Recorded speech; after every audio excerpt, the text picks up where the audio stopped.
happy to be here. I'm very happy to be here because normally when there is an Environment Day function, it is all about talk. And I'm very happy that Matthew organized this because I feel very strongly that the time has come for us to act. So preaching must move to practice now. And I think that is what the Green School program embodies. When we at CSC thought about how we would like to work with schools, one of the things that I feel we needed to do was to get children to understand what it is to practice a different lifestyle. We talk a lot about environment. We talk about no plastic, we talk about water, we talk about it. We have big words for it even. Some words that nobody can even understand. But when we start practicing it, and most importantly, when we can measure the change that we are practicing, that changes mindsets. It changes the way children will learn to behave in a far more responsible way than certainly my generation has. And that is why the Green School program is so powerful.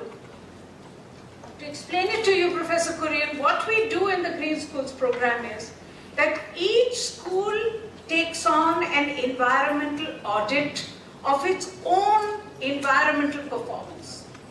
And you measure from rainwater to wastewater, to how much garbage you generate, to how children come to school, to what is the size of the school, exactly the question that you asked, how ventilated is it, how much energy does the school use. And you do that in a way that children learn both the science of environment and they also learn to measure the change. So, for instance, one of the chapters in Green School is to do with water. Now, when it comes to water, the question is, what is the water that you can augment in your own area? Big question for India. How do you increase the amount of water we have? How do we do that? Is firstly to learn to measure, to value each raindrop. So the first thing the school does is to start measuring what is the land area of the school, what is the roof area of the school. Then the question of maths comes in. How do you calculate how much water can you recharge? So you start looking at your rainfall, you look at the area, you look at the recharge potential of your land, and then you come up with what is that amount of rain that you can recharge. Then the big question comes is, are you doing enough? That then starts the audit to begin to say, what can I do? How much can I recharge more? Can I take the roof water from this part of the school and take it and improve my groundwater? But the audit doesn't finish there. The audit only starts there. Because after you've done that, you start measuring the change. You start measuring that when I recharge my groundwater, did my water table go up or did it go down? And that also matters because you can recharge as much as you want. You can be the country's highest rainfall region, as it is in Cherrapunji. You can still have a water drought. Because the question is not just how much you recharge. The question is how much you use. So that becomes the second part of the audit question, which children ask. So how much water do I need to use for my essential purposes? Now that's when we start understanding that actually human beings use very little water for essential functions. You drink 2 liters of water, maximum 3 liters of water. You use another 2 liters of water if you want for cooking. You use the maximum in terms of flush, but if you can reduce and make your flush more efficient, you can reduce your water also for waste disposal. So that becomes part of learning the environmental challenge, but also looking and practicing the solutions and then measuring. Measuring. You have to measure what you do and how much you can improve. And that's another part of the school's schools that have been with us for many years. And I feel very excited when I see schools coming back and saying, see, last year we scored 60% marks. But this year we've actually improved our marks because this year we have done even more. We have either recharged more water or we have done better on waste management. So one big issue in waste is learning what do you actually use.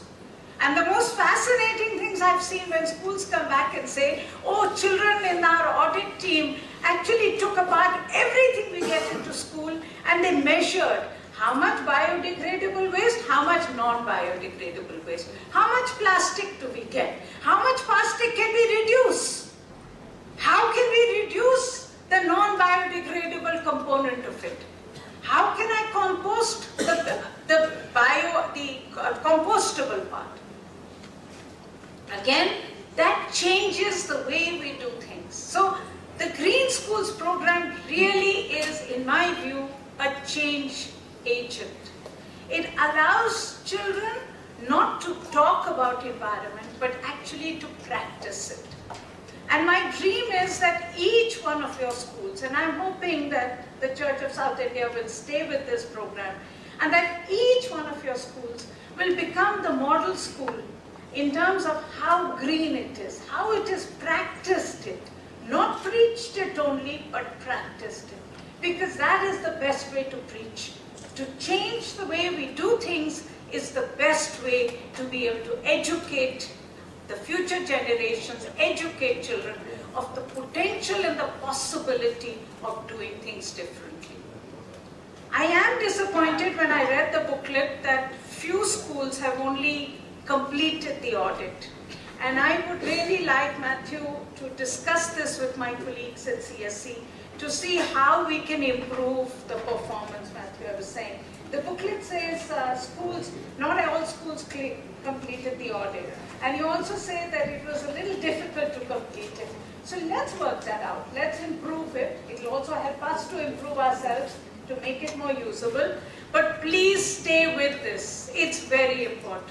Because Professor Kurian talked about climate change. And I would like to say, we don't have to wait for 2 degrees. Climate change is happening today. Today, when you read about extreme weather events, and please be clear, we are getting the most extreme rainfall events today. When we are tracking the rainfall in the country, we are finding that the moderate events are going down. That what you are getting is extreme events. You saw what happened in Mumbai a few days ago. You see what happens again and again and again. You are getting rainfall of a whole year in a matter of a few hours. That is extreme weather events that climate models predicted would happen. You're beginning to get extreme heat.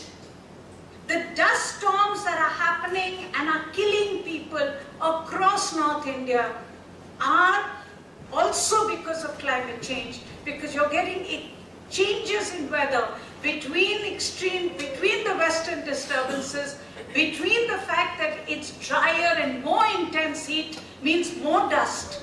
And therefore when the storm comes, the law of physics says the force will be higher, because the amount of dust on the ground is what the wind picks up, and the force of the storm, therefore, is life-taking.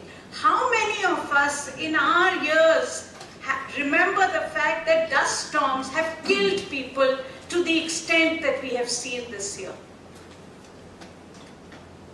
But remember, climate change is happening today, and its biggest victims are the poorest, the most marginalized, the people who have not contributed to climate change. In fact, I think the biggest immorality of the world has to be the fact that the poorest today are worst impacted because of the excesses of the rich. The rich in the developed world, and now rich across the developing world. We are all contributing through the emissions, as Professor Kurian so correctly put, because of our emissions and the stock of greenhouse gases in the atmosphere, which has already increased temperatures close to 1.5 degrees. And there is no way, given the presence of President Trump in the United States, and given the fact that the entire world is so fossil fuel addicted, that we will not reach 2 degrees centigrade. But remember, when at 1.5 degrees we are seeing this kind of devastation, what confronts us should really make us extremely worried. The trouble also is, and this is the third issue that I wanted to talk about, is that it is not so simple. When I say that there were floods in Chennai, and that was because of intense rainfall, which is true, and that we are beginning to see more and more extreme rainfall, that is also true, and that this is linked to climate change, that's a fact. But it is also a fact that Chennai suffered from the worst floods because Chennai destroyed its own water bodies. It destroyed its own drainage systems so that when the water comes, it would have a place to be able to recharge, to be able to flow, and then slowly recharge the groundwater. So in each case of what you can call today, not a natural disaster, but an unnatural disaster, I would argue with you that this is a man-made disaster. And I'm deliberately using the word man and not woman. This is a man-made disaster which is confronting us today. On one hand, because of the emissions in the atmosphere, which is leading to extreme weather changes. On the other hand, because of what we are doing ourselves to destroy the environment. But what this tells us is that the time for games is over. The luxury of making mistakes is over. The fact is, climate change will bring more devastation. If we want to deal with that devastation, then we have to learn to live an environmentally sustainable life. We better learn to do development in a way that it is environmentally sustainable. And this is so important to be able to impart and to be able to explain how we need to push the envelope so that we can do something much more. And this is why we need to be able to explain to children as well that all this talk about plastic is not at all working. That we are today, and plastic to me is a symbol of the kind of problem that we are creating. Remember, plastic is like carbon dioxide. It is like CFC, which has led to the ozone layer depletion. Why? Because mankind, and again I'm using the word mankind, because if in this case you will also see all the inventions have always been done by men in this case. Mankind is very proud of these inventions because these were the life-changing inventions of the world. They were seen to be dramatic. They were seen to be, if you read all the textbooks, you will see that whether it is DDT, whether it is CFC, whether it is plastic, whether it is carbon dioxide, we essentially have celebrated these, saying that these were breakthrough inventions because for once we found a material that could not be destroyed. Remember, carbon dioxide lives in the atmosphere for 170 to 200 years. The problem is its age. It lives. It does not get destroyed. Creation is important, but so is destruction. But we created substances that we were so proud of, were so stable, that mankind could not destroy them. And that's the case of plastic. So we created a substance, again from fossil fuel. Plastic is from hydrocarbons, molecules of hydrocarbon, which have been made into a wonder substance because it cannot get decomposed. It is so stable, it is so durable that when and if mankind ever disappears, the sign of the Anthropocene is going to be plastic. That is what we are leaving behind, our legacy. This is the Anthropocene. Our legacy is plastic. So today, we sleep on plastic. That's what we have for our mattresses. We eat on plastic. We pay cash. We pay money using plastic. We are sitting on plastic. We package everything in plastic. Our plastic, thankfully, I'm not seeing plastic bottles here, so thank you very much. Wonderful. That is a very important thing to first get rid of. This is okay? cotton. And this is cotton, it's not flex, so another very good mark. Okay? Very important. But remember, we have literally made plastic. It's part of our lives today. We talk about the cell phone and we say, oh, how will I ever do without the cell phone? Actually, the substance that we absolutely live with, including clothes today, they're all plastic. And remember, when it comes to plastic, let me give you some bare facts. From 1950 to 2015. 1950 is when large-scale plastic production began in the world. To 2015, the world has generated 8.3 billion tons of plastic. 8.3 billion tons. Okay. Of the 8.3 billion tons, 6.3 billion tons is plastic waste. Okay? That's around roughly 80%. But what is even worse is that of that 6.3 billion tons of plastic waste that we have generated, only 9% of that plastic waste has been recycled. And 10% of that 9% has been recycled twice. Only 9% has been recycled in the entire world. And another 12% has been incinerated. Because the only way you can actually get rid of plastic, being so stable, is by burning it. But remember, every time you burn plastic, if you don't have emission control systems that are very expensive emission control systems, your problem goes from plastic to dioxin in the air, both bad. So let's understand the numbers. 9% of the total plastic generated in the world has been recycled.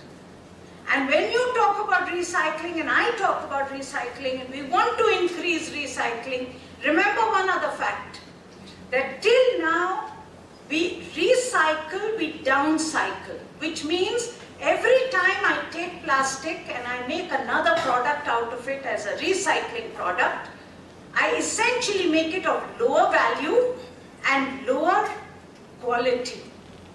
Which means that after I have recycled it once, at some point I will still dispose it off. So I have delayed the disposal. Even though recycling is so important, I have delayed the disposal of it.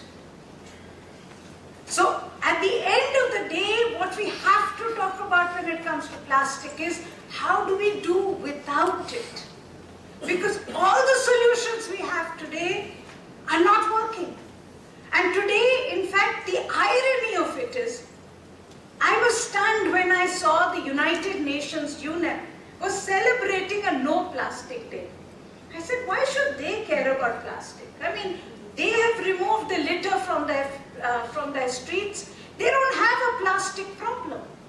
Remember, the reason the world is today worried about plastic is that they have found that all the plastic plastic that is being generated by them, by us, by everyone, is somewhere making it into water bodies. And the one thing that happens with plastic is that the use of water fragments it. It does not destroy it, it fragments it. That is what is called microplastic. And today, in 90% of the drinking water samples in the United States, they have found microplastic. Worse, more and more samples of fish across the world are being found with microplastic. So the cycle has closed. We dumped the plastic into the ocean. The fish ate the plastic, we ate the fish. That is why the world today is realizing that plastic is a very serious problem. But unfortunately, the world is still looking for very small answers. So what has Wimbledon done? They have banned plastic straws. But what the Parliament has done, in the UK Parliament has done, is actually to go a little further to say all single-use plastic has been banned now in the UK Parliament. But clearly what we need is some more drastic answers. But we need to start at least acknowledging that we need to reduce the amount of plastic. We need to break our relationship with this so-called most durable substance. And at the end, therefore, what I want to say at this World Environment Day is that what the plastic story tells us is that if we don't do things differently, if we don't think differently, if we still think that we can still consume, we can still keep using, and that as long as we can either recycle our waste or we can somehow deal with it by cleaning it up, we are okay. We are not okay. We will have to find ways, exactly as the Bishop said, exactly as Professor Kurian said, we have to find ways to minimize use. We have to change lifestyle so that we use less, we tread lightly on earth. And this is where, in my view, the biggest change in India is happening. And it's not happening because of the rich of this country. It is happening because of the poor of this country. Because for so long we have said, not in my backyard. But my backyard, when it's not in my backyard, it's in the backyard of the poor. I mean, which prime minister of which country has a nuclear plant in his backyard? Which Luton's Delhi has a thermal power plant in Luton's Delhi? It's always in somebody else's backyard. Of course, in Kerala, it's not in my backyard, it's not in my constituency. But that's part of the challenge. But what is happening today is when the poor of this country, the less powerful, are beginning to say, not in my backyard. The most exciting movement that I find, and I've written about it, I got the current minister or the past minister, who's now the vice president, to actually give away an award to Alleppey and to Trivandrum city, because there the villagers have said, the rural areas of the cities have said, not in my backyard. Now when rural areas say, you cannot dump your waste in my backyard, the question becomes, whose front yard then? And that's when change will happen. So if you give power, you give voice to the poor in whose backyard we have been doing all the devastation till now. If they get the voice to say, not in my backyard, it brings change. So whether it's in Alleppey, whether it's in Trivandrum, whether it is in many cities now in India, even in my city of Delhi, wherever they are looking for a waste dump, people are saying, not in my backyard. Earlier on, Delhi could go and build all its waste dumps in Ghazipur, Okhla, Wazirpur, all the outlying areas of Delhi, where the poor of Delhi live.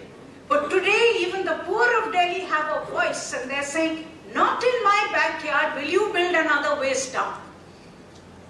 Now what that has done, in at least Alapi, Tiruvananthapuram and many other cities is, this not in my backyard coming from the backyard of the poor means that the will have to do things differently.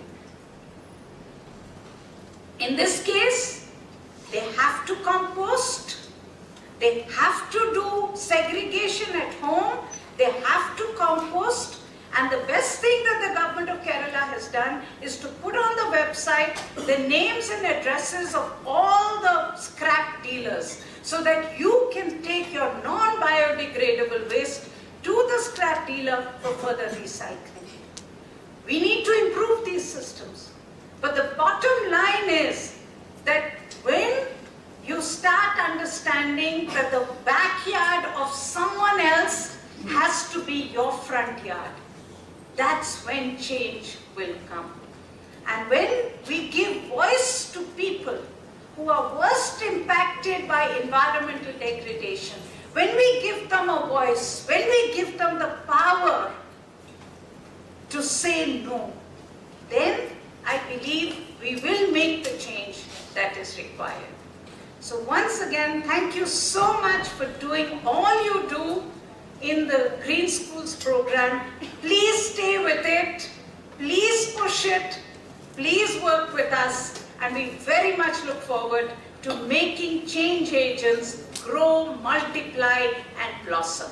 Thank you very much. Thank you, Dr.